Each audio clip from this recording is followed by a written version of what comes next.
La Critique believes in living a life full of experiences rather than possessions, which is why we designed a concierge service just for Vegas locals. We're all busy, and can any of us really keep up with all the changes around town? And yet, we still crave quality experiences when we go out and spend our valuable time and money. Now, imagine having a personal assistant whose credentials are quite literally hospitality snob and expert event planner. Seriously, leave all the details to us. Recommendations, personalized.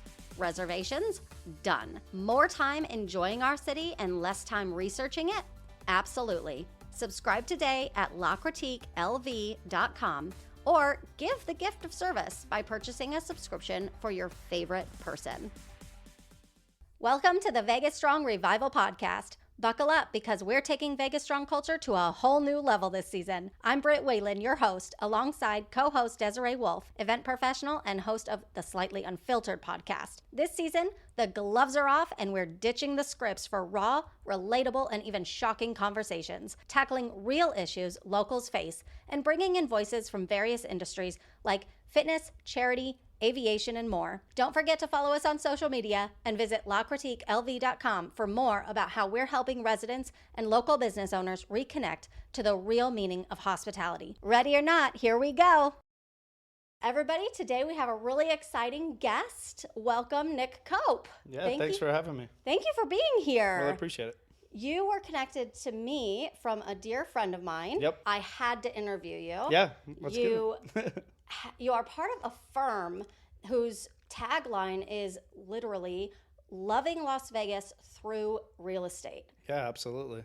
And that caught my attention so much because this podcast, my entire mission, it's really all about loving Las Vegas. Yeah, that's right. Tell me more about your firm, your involvement with the firm, how long you've been there, a little back history there, and then I want to tell the guests a little bit more about your general history and where you got started. But I have to hear about Fiv Group. Yeah, absolutely. So we recently launched Fiv Group. It's a brand new brokerage that we started in the fall, but Team Farnham has been around for a while. And one of our missions is loving on Las Vegas and Henderson, the Vegas Valley, through real estate. And it's really just about providing this elevated experience from before the transaction to after the transaction, to even to people that we're not transacting with. It's essentially to love on the community through real estate and adding a value add from top to bottom. So the way that we've built the infrastructure of the brokerage has 3 back-end support members.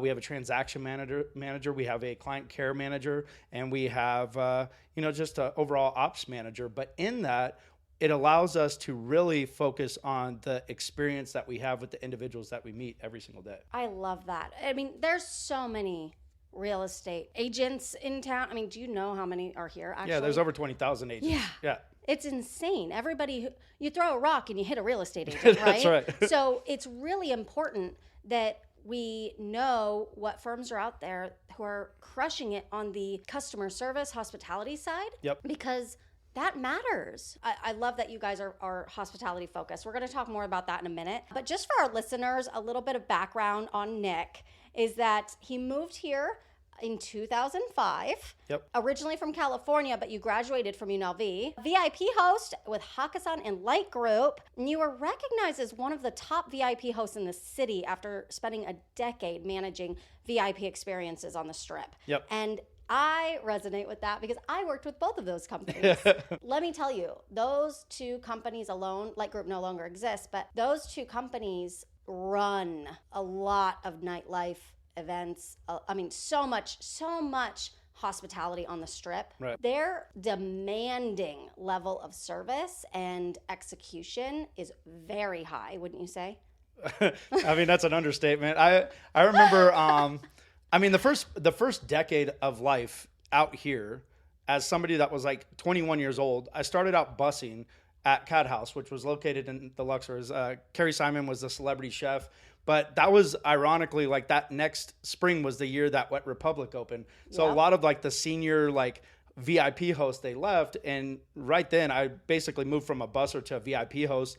And shortly thereafter moved over to the Bank nightclub, which was in the Bellagio. So the level of service at that time, the Bellagio was the standard.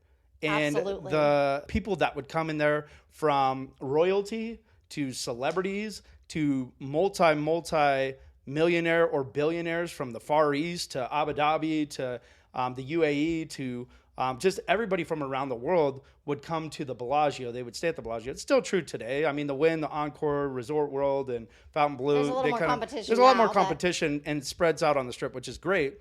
But at that time, the level of service was second to none. We would be poured in from Forbes. They would come out and do training. So like a lot of this we were an extension of the hospitality that was provided from MGM Corporate. And then soon thereafter, after I was with the Light Group, it was with Tal Group, which then it was Angel Management Group, which converted to Hakkasan Group. So that whole evolution went from me at the Bank nightclub all the way up to the VIP manager at Pure nightclub, Wet Republic, Hakkasan, and all of that fun stuff, it was exactly 10 years ago when I pivoted out of that. It was July of 2014 and we're in 2024. So exactly 10 years ago is kind of when I transitioned over to this life. When you were working with Hakkasan and Light Group on the Strip in VIP services, that was insane for you. Did you tell me that you were like sleeping in your car? There was days that, you would be when you were working at the pool and the club, you would get to the pool by 8, 9 a.m. You would get off around 5, 6 p.m.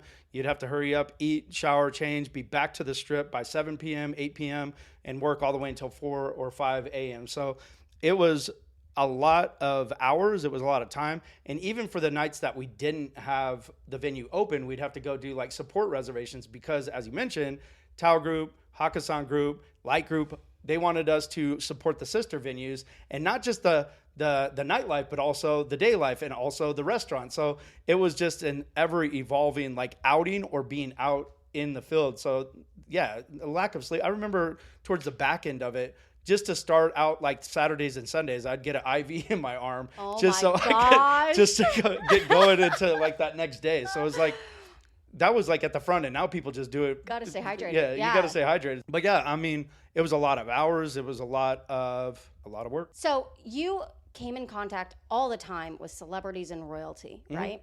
There's a certain level of hospitality, of service, of communication styles, all those little intricate things that we're trained on that are required when you're dealing with those people, right? Yep. I love that you have that background because you understand the value of it. Yep. Would you say that you've been able to influence people at Fiv Group? Well, technically, I guess it's Team Farnham, sorry. Would you say that you've been able to teach and help and show them or by the very least demonstrate what that might look like? I think it's a demonstration. It's a caliber of conversation. Like one of the guys that I just talked to, he wanted to sell his high rise, which is at the Turnberry, which is downtown. It takes a whole different level of conversation when you're talking about people that have that much money because he's going to purchase a new place, or he actually put down the deposit for a $14 million penthouse suite at the new Four Seasons high rise that they're building in the Henderson Mountains out there. Nice. So that's actually breaking ground here soon.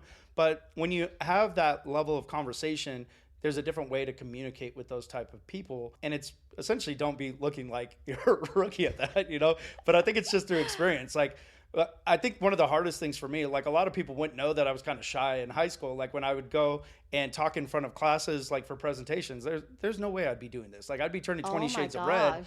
But standing on a bridge on the Strip in 120-degree heat, trying to recruit girls that are attractive to come into your club, and it's just like you have to be put through the ringer. And obviously, the countless hours and nights of partying and trial and error, it just evolves you and shapes you into the person that then you can have these conversations. I say on the infancy side of it, I was running the door at the Bank nightclub in the height of when the Bank was super popular. So all the VIP reservations that would come in, I would have to be talking to those individuals. So that kind of broke me into having those conversations. And now in real estate, how that translates is no matter if somebody is a first-time buyer and needs to fix their credit and stuff, or no matter if someone is a multi-billionaire, you treat them exactly the same. And that's essentially what hospitality is, right? It's like serving other people on where they are, but you just have to maintain that level of communication and honoring them for who they are, right? Yeah. We're no better than anybody else, but you have to give them the same level of professionalism and that hospitality that translates no matter what you do. Well, and how you speak to somebody who is a celebrity or royalty, for example, right? How you speak to them isn't going to be the same as how you may speak to me or in your personal life, right? Like those relationships are all different. But also maybe you're selling a first-time home to a small family and they're a cool, chill couple, and you're going to probably match their cool chillness, right? Make them feel comfortable. Yeah, and I mean, there's different type of personality profiles, right? Yeah. You can do like the whole disc profiles and stuff. So I think you have to be an active listener and be able to meet them where they are based off of their personality type and how they communicate. But ultimately, it's being that listener and serving them, right? Listening. And Yep. some people are used to having the light on them all the time. Some people don't want that. I mean, there's been times that I've been with celebrities and they're just like everybody else. I think that the level of experience changes because if then there's people that are trying to pursue them, want to take photos and stuff like that. You almost kind of are a hybrid bodyguard at the same time. But usually it's now got to the place that Vegas has become so trendy and popular that even when the Super Bowl was here, you couldn't there's so many real estates you could throw a stone. There were so many celebrities here that literally everywhere you were, there was some sort of like celebrity. So I think they stay in the hotels that kind of cater to that experience and give them that privacy that they need. With real estate, it's just working with those type of people and really listening up what their true needs are and meeting them there. Love it. So guys, Nick has this incredible hospitality VIP experience background, but he also manages business development for local nonprofit organization Hope for the City. Yep. I need to know more about that. Tell our listeners about it. What's your involvement? What do they do?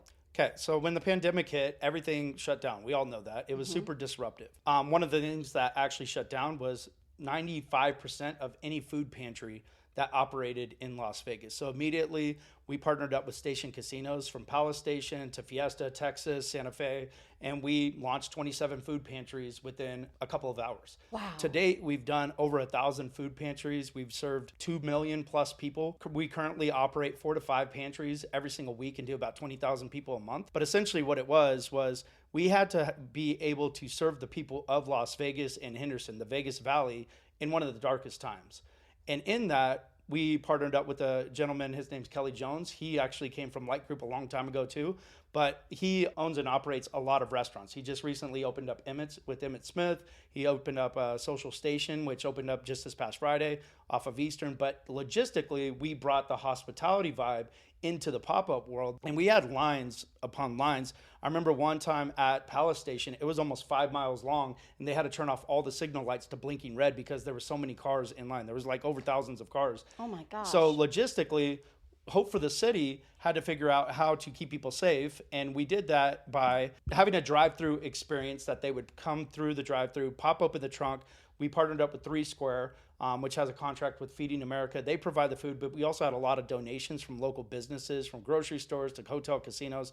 So ever since 2020, we've got into a problem, and now we just can't get out of it. Our primary focus is at-risk communities, especially with women and children.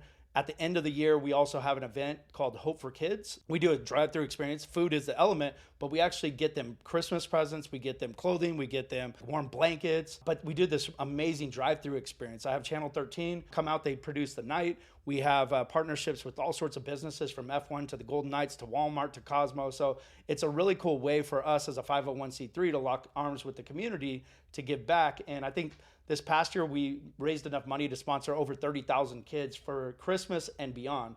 So the economic impact has been really cool. Currently, we're in an initiative we call Hope for Kids Summer Edition, because there has been 47 Title I schools that have lost funding here in Las Vegas. So many of them lost food programs throughout the summer. So our goal was to sponsor 10,000. I think as of this past weekend, we already sponsored 9,000. Wow.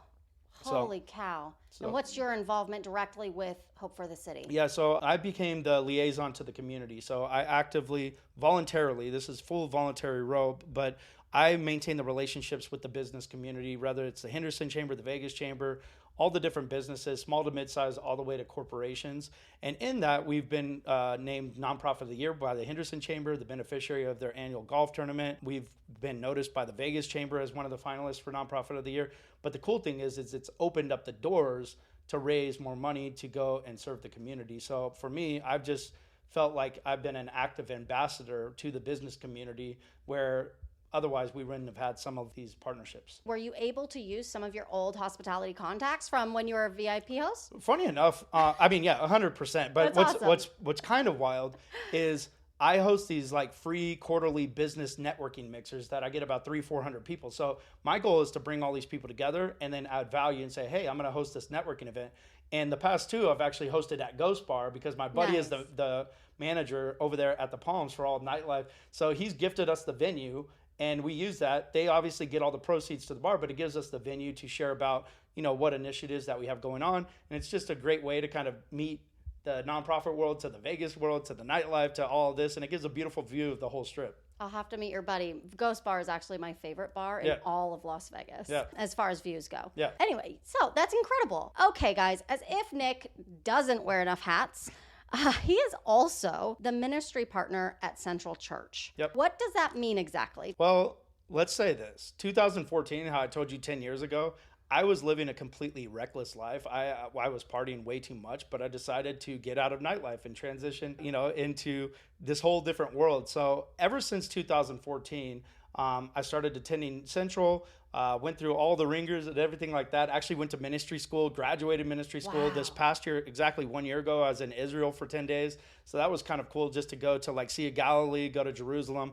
But as a ministry partner, I've led out the welcome team since the pandemic. That team has grown to about 150 volunteers that actively serve on Saturday and Sundays. And I also launched a Business Connect. So it's a Central Business Connect. It's a Christian business ministry for self-employed entrepreneurs, sole proprietors, business owners, and stuff like that. So not only do I try to connect them on the Hope for the City side, but ultimately, they come to faith. I've had people get baptized that it changed their life. It changed their family life. So it's kind of like cast the net as far as I can with Hope for the City. Then it comes to the church. And as a ministry partner, I just love on people, not just through real estate, but through business. And through faith, right? Like 100% you get to through faith. get all of them. I'm a walking testimony. I was a train wreck. And yes, there was a lot of highs in nightlife and working on the strip, but there's also a lot of lows. And one of the things that I've really seen in my life, and I speak to a lot of people that work in nightlife, but there is a way out. And that's something that Vegas, we really, I know you do as well, but some of the way that we look at how does the strip translate into the community. And I'm a walking testimony to someone who was at the height and in the chaos to where now, I'm married, I got 6 kids, I'm active in Inspirata, in West Henderson, I'm active at the church, I'm active in the business community, and ultimately taking all the tools that I got on the strip to take that hospitality and really integrate it and serve people in the community. I love you. In the most genuine, not romantic way, because I barely know you. But yeah, you're awesome. That's incredible. Father of 6? Yeah, 5 daughters and then my stepson. So one of them is going to be a senior. The youngest is 2. So yesterday was a very busy day because we had 2 move-up ceremonies. My stepson was moving up from 5th to 6th grade. And my daughter, Penelope, is moving from pre-K to K. So, and then my niece was also graduating, going from 8th to 9th grade. So it's a lot of family stuff now rather than the Las Vegas Strip and working the countless hours. Yeah. Don't get me started on all of these grade by grade graduations, it's crazy. Though. It's horrible. Oh, gosh. That's a whole other episode. You guys are all probably in the thick of it right now as well. Yep. This episode won't publish until a little later, so we'll all be able to reminisce and remember what this time was like. A little insane. Nick, tell me what the word hospitality means to you. Serving others, 100%. You can coin it however you want and giving it your best self and being attentive and really kind of I can serve you and do all this. But if you serve others, you truly serve others in whatever capacity, then you're honoring them, and that is hospitality. I'll even go, and when I'm walking around the casino, I'll pick up trash just because I don't even know. I don't even work there. But to me, I love Las Vegas. I love the city. I love the economics. I love the way that people come here. When I see somebody struggling on the side of the road, you serve them. If you see them at the church, you serve them. If you're out and about, it's the way that you carry yourself. But ultimately, if you do that in your business, then you're actually truly, I feel, a champion of your community. And it's a way for you to elevate yourself. When Vegas, I feel, could be a very transactional city, it's more being a relational, with purpose to serve them. I literally could not have said it better myself. That's spot on in my opinion. Tell me what you love most about living in Las Vegas. You were previously living in California, right? Is that the only other place you've lived? No, I did a few years in, I'm talking about prison. I did a few years in Naperville, which is West Illinois, Built out some real estate out there heading into the pandemic. With a buddy of mine, we built a luxury apartment complex. So I was in Naperville, Illinois, which was a pretty amazing place. I was raised in Bakersfield, Central California, so like the armpit of California. Got it. But that's pretty much, those are the three primary places that I've lived. But I love Las Vegas for multiple reasons. It's changed because before I loved it for the party life, but I still do love the Las Vegas Strip a lot. Yeah. And I've even evolved it as a parent that, like 2 weeks ago, I took the kids down. We park at MGM or Park MGM. Yep. And we'll hop on the monorail. The monorail takes you where? To the Bellagio. You got the botanical gardens. You got the fountain. So it's kind of a really cool experience because when you go down there as a local, you could park for 3 hours for free. You go there, you go and do like a cool thing. It's not going on the Strip where you get all these solicitors and all the crazy chaos, but it's a way that you still can enjoy the amenities of the Strip. And ultimately, like the food, we have the best food in the world. The best restaurants all come here. The best entertainment, the best shows. We have sports, we have concerts.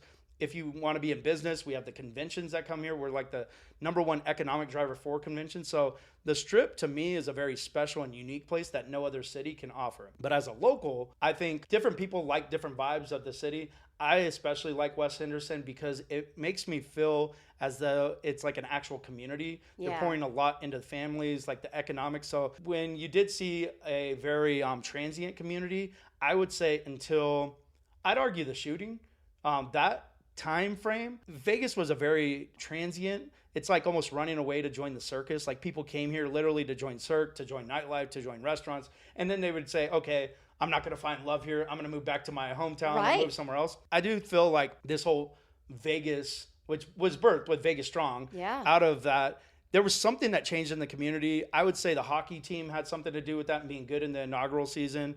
I would say a lot of different events, even the pandemic. I think just with people moving from other communities, whether it be for taxes or just like whatever reason, you are seeing a lot of churches pop up, a lot of community amenities pop up. You're seeing a lot of communities being built to really bring togetherness rather than most people driving into their garage and then shutting it before they can even talk to their neighbors. City of Henderson feels to me like they focus as a government, focus on community big time. Like they have tons of dog parks. They're very dog friendly, very family oriented. Yep. Last year, I think it was last year or the year before, I can't recall, they have this water park just for dogs. Yep. So yeah, I'm going to call out the city of Las Vegas right now and say y'all need to step it up because lately it feels like anytime I take my dog out, for example, I get harassed or this or that for throwing the ball to him. Yeah. So yeah, go City of Henderson. You mentioned the shooting. This is the VegasStrong Revival Podcast. So I got to ask, what does VegasStrong mean to you? I think the definition could change for every single person because I think that the whole VegasStrong or the strong movement has happened in a lot of different cities. And typically there's some catastrophe tied to it, whether it was like the hurricane that hit like Houston or New Orleans or earthquakes or whatever it is. But I think for VegasStrong became an activator of we don't have to be separated. We could be together.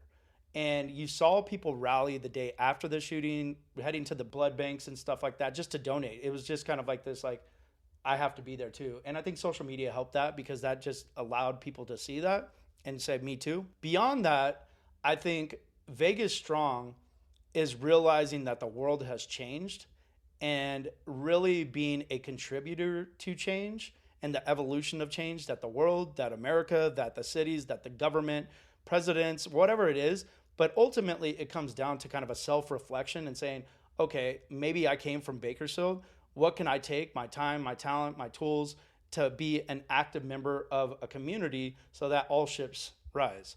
And to me, being that, how can I take what I learned in my upbringing? What can I take that I learned from the Strip and actually be a good human, be a good husband, be a good dad, be a good neighbor, be a good community, just be somebody good.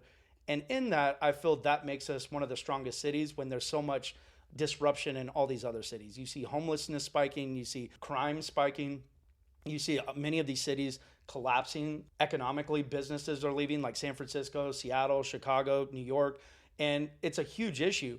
But what's crazy when you look at Vegas, we're building.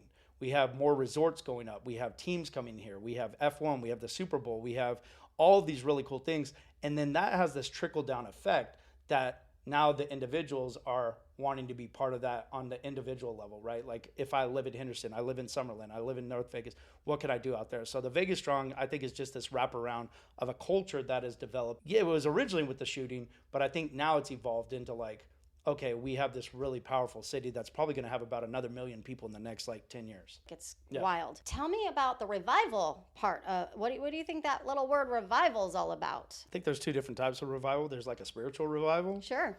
And I can see a lot of that happening in younger generations. I'm going to call them COVID kids. We throw these events, even at Central, that bring middle school and high schoolers out, and we have about 1,000 kids that show up. You're seeing these Bible studies pop up in all of these high school campuses. You're seeing all these colleges. Just in this past weekend out in Newport, there was over like, I think it was like 20, 30,000 people go into the ocean and get baptized. Mm-hmm. So there's this spiritual revival that I think social media has a lot to do with this, but it's people trying to find true meaning in life. The pandemic was, I would argue, kind of scary because you had this mass thing. You saw like a first aid ship going into New York. You saw people like being trapped with dead loved ones in Italy. Like You just saw the whole world. But to have a whole economic powerhouse like the Strip shut down and be a complete ghost town, I think just gave people this like, okay, well, what is the true like purpose of life, and not just finding it through drugs and partying and sex and all of the 7 deadly sins of Vegas. But it's like, just like, okay, this revival is, to me, it's a spiritual thing. Now, if you look at Vegas as a revival, I think that with growth, there's a lot of businesses out there, and you have to have a USP, a unique selling position or a profile, an avatar. What makes you different than other people? And that's the revival, is people going and elevating their brand, the client experience, the hospitality. So I think you have to compete or you're going to get devoured. You're going to get ate up by technology, innovation, from AI to ChatGPT to all the different things that you're hearing about. But ultimately, even real estate's changing. There's a gigantic class action settlement that was like $418 million that changed the way that buyers are now represented. And now that's completely going to disrupt. So to me, you have to continue to evolve and show your best self, but that ultimately is the revival internally, and like, okay, how am I going to be a better human and serve people? And to me, that's my own personal revival, right? But I can see that in other people as well. I love it. And I fully agree with the Bible studies for the kids and the younger generations having a spiritual revival, because I've witnessed that around town as well. It's crazy. I think it's incredible. So you mentioned the USP, and I know we're going to circle back to this now. We're a little bit all over the place. Sorry, guys. I'm not a professional interviewer, but I'm doing my best. You're doing great. The Fiv Group. You mentioned, you guys kind of go above and beyond. You take that little extra to make it a unique selling position. What kind of tips might you have for other real estate agents here in Vegas who really could step up their game? Because this podcast is really all about helping other people in the community. So I feel like it's important that we take somebody like you who's got tons of hospitality experience and just share a little bit of that knowledge so that they can also step up their game a little bit and give their clients a higher level of hospitality when interacting and buying and selling homes. Use the community as a tool to be different and pay attention. Those are the two things that I would say to take away. I'll give you 2 examples. I have a guy, he came to town to purchase a home, but he wasn't sure what type of town. So I was like, all right, well, where are you staying at? And he's like, oh, I'm staying down on the Strip. I'm like, great, meet me at Stratosphere. I took him to the top of the Stratosphere, said, here's the city and here's how it lays out. What? So instead of just pulling up MLS or Google Maps, I literally took him, paid our ticket to go to the top of the Stratosphere, and walked him from Summerlin to Red Rocks, down to the Southwest, out to Henderson, gave him the whole lay of the land. East side, yep. And he was like, bro, this has to be the coolest experience to actually look at a city from up here. That's one, right? Using that as a tool. That's number 2. Okay, that's dope. Well done. I'm actually impressed with that. Yeah, that's awesome. Number 2 is pay attention to life events. Social media helps us. I recently had a client, their dog died. What did we do? We took a picture of from their social media. We had it printed. We got a frame. We put the name, and we sent it to them as a above and beyond. We already helped them purchase their home, but it's loving on people through real estate. Oh my gosh. So to us, that was something that's going to go above and beyond. We pay attention to their life. There's some sort of life event. Now they're expecting a baby. We have these other couples that are expecting a baby. We go buy something. We send them a gift basket. So like, it isn't just like, hey, here's some champagne. Thanks for doing a transaction. It's genuinely and authentically loving people beyond just a transaction. What do they do? What is going on in their life? Pay attention. And if you can, and you have the means, do something simple. Yeah, you're not just, handing a brand new family their set of keys with a little cute keychain, that they don't need, right? With your company logo on it or something, right? Like, they don't want that. They don't care about that. Yeah. It's like, oh, here's some sunglasses because it's getting hot, or okay, whatever. Like, how many people are going to go above and beyond and say, wow, I feel for you. I have empathy for you. I'm so sorry that you lost your pet. Or something like, I'm sorry you went through this, or this. Or, oh, congratulations, you just did that. Like, you're honoring them and you're meeting them on where they are. And I think that's that elevated hospitality, especially when going to the Strip. When you come back and we kept the data of that client, you know exactly what they ordered for dinner, what they drank, what their type of bottles they order from the club. So you just say, hey, are we going to be drinking this again? It's paying attention to the data so that next time they're like, dang, you're good. Yeah. Last season, we did an episode for nightmare guests. Therefore, I have to ask, because hospitality truly is a two-way street. Every single one of us in business has that one client, that one guest, that one customer who is like really just not great to work with. So anybody out there in Vegas, maybe you recently moved here, maybe you're thinking about moving here, we've got some great advice on how to approach real estate agents. At least I don't, but Nick does. What are some tips that you could give to people who are interviewing real estate agents? Generally speaking, how can they also ensure that they have a great experience no matter where they go? To go and work with an individual real estate agent and they're on their own journey, there are some that are good out there, but ultimately I think that the industry is evolving into the team type of atmosphere because you can serve them better. For example, if somebody, we decided we're going to work together, I launched a text thread with my transaction manager and with our client care manager. Through that, every single update that happens, we're under contract, we received the earnest money deposit, we just ordered the inspection, the appraisal came in, like every single check mark in the pipeline is communicated, not just in email and text, but also with care and with videos. And it's really elevating the experience. So there's no uncertainty. There's no anxiety. So when interviewing someone, really just understand there's like three major things in life that can be completely disruptive. One is death, one is divorce, and the other is buying real estate. Typically you go and you need representation. And now there's going to be a whole lot of noise out there about, oh, you can go and do it yourself, or you could do this. But there's a lot of things that could go wrong. So having someone that is educated, that is treating you more than a transaction or a number, and can really serve you to the level that you deserve to be served is what you should be looking for. I love it. And as far as any questions that they should be asking upon first approach to a team or an individual real estate agent, any tips there? I would even just say, how familiar are they into the neighborhood that they're looking at? Like, is there a geo-specific area? For me, I focus on West Henderson and Inspirata. Do I sell houses all around the valley? Yes. The last 5 have been in Summerlin. But my USP, my avatar is West Henderson and Inspirata. I live there. I work there. I breathe there. I have a million of kids. Like, I know everything about everything there. So I'm going to be able to speak to it a little bit different, from the education to the parks to the amenities to all the economic developments that's coming.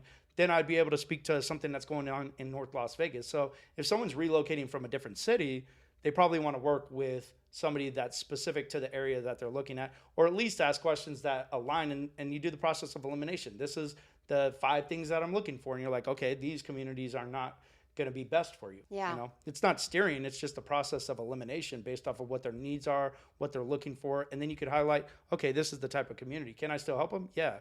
But when doing that type of interview, if it's someone that's looking for West Henderson, Inspirata, our team, I think if we, over the past 10 years, we've done more than any other brokerage, like significantly. Okay. This question just popped in my brain. I didn't even prepare you for this one. What was your favorite house to sell? Do you have one? I wouldn't say it's necessarily a favorite house. I think it's more the people in the transaction. Okay. You know, I think there's different people out there that you just work with and you hit it off with. And then there's ones that are just like, I just want to get it over with and I'll never talk to you again. So it's like, there's just some really cool people that you get to learn when they move from other cities. And I think that there's not just one. I think just that process of people that are relocating and you just see they're fired up to move here.